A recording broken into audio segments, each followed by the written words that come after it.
Last Sunday, the 76ers played their last game in the bubble, which resulted in them being swept 4-0 in the first round to the Celtics. Although they didn't have Ben Simmons in the playoffs, it was still not an excuse to be swept completely and not even win a single game in the first round. As a result, the 76ers will probably make a lot of trades and changes in the roster in this offseason, which was indicated when they fired former head coach Brett Brown right away after they lost the playoffs. And here's what they'll do in the offseason. What's good YouTube? It's ya boy AC3 back with a banger for y'all. You know how we do it here. Thanks for being so patient, you guys. And I've just got back from a camping trip and was busy for a couple days too, which is why this video is so late. But regardless, I'm back on the upload grind for y'all, so stay tuned. So before we get started and it's your first time seeing my videos, please drop a like and hit the subscribe button. It really helps me out so much and is so appreciated. But other than that, let's get straight into today's video. Let's get it!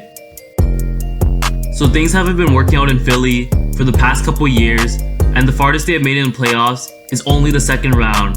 So the management of the 76ers will for sure be making moves.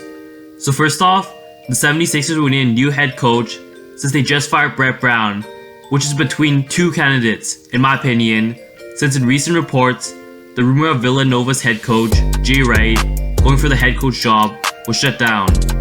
The first option of the head coach job is Tyronn Lue. Lue is one of the most sought after coaches right now by teams since he coached the Cavs to a 2016 championship. But let's be honest, it was for sure LeBron doing more coaching than Lue. But regardless, Lue could be a very good fit for the 76ers team and use his championship experience to help this young and inexperienced Philly team go deeper into the playoffs. The second option is of course assistant coach Ime Udoka. Udoka has had plenty of experience coaching in the past since he was an assistant coach with the Spurs for 7 years, which meant he's had a lot of experience with one of the NBA's greatest coaches in Greg Popovich.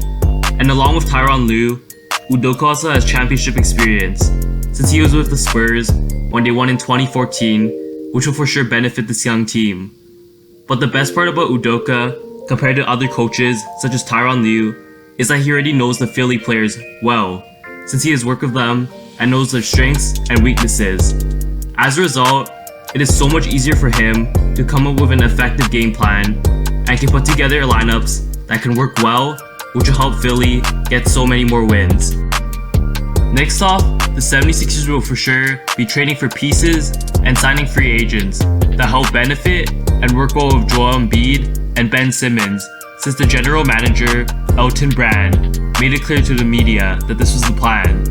In order to sign free agents though, the 76ers need cap space, but they have zero available cap space available at all right now, with their starters having ridiculously big contracts. To put this in perspective, the 76ers are paying Tobias Harris a ridiculous $32 million a year, and Al Horford $28 million a year, which makes the 76ers the second team in the NBA with the highest paid contracts behind the Golden State Warriors.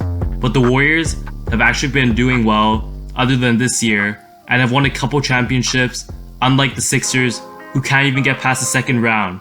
I'm sorry Philly fans, but no way Tobias Harris and especially Al Horford are worth that much since they aren't having a crazy breakout season either. As a result, the 76ers should for sure release or trade Al Horford or Tobias Harris since their contracts are way too big and, as I said before, not worth the amount of money they are paid right now. The Sixers will probably have to throw in a couple draft picks too for a team willing to take such a big contract, but it'll be worth it since they'll have a lot more cap space. With that cap space, they have a lot of options and can sign a bunch of upcoming free agents such as Gordon Hayward and Goran Dragic, for example, who would be good fits with Embiid and Simmons and are also both solid shooters. And to top it off, if the 76ers aren't interested in anyone in this year's upcoming free agency, they could trade Tobias or Al and a couple picks to get Oladipo, since Oladipo is not happy in Indiana anyway and will make an instant impact on the Sixers. Before his injury, Oladipo was unstoppable too, especially in the playoffs, where he took LeBron to 7 games in 2018 and is still very young. But regardless, for any of these scenarios to happen, either Harris, Horford, or both have to go in order to honestly improve the 76ers' chances to go deeper into the playoffs. But what do you think? Do you agree with me that the 76ers will make moves in the offseason similar to what I said, or will they just keep the team they have right now and see if it works out for another year? Let me know in the comment section below, and be sure to like the video and subscribe. I'm really sorry again for the late upload, but we'll be back on the grind. So until next time, AC3 out!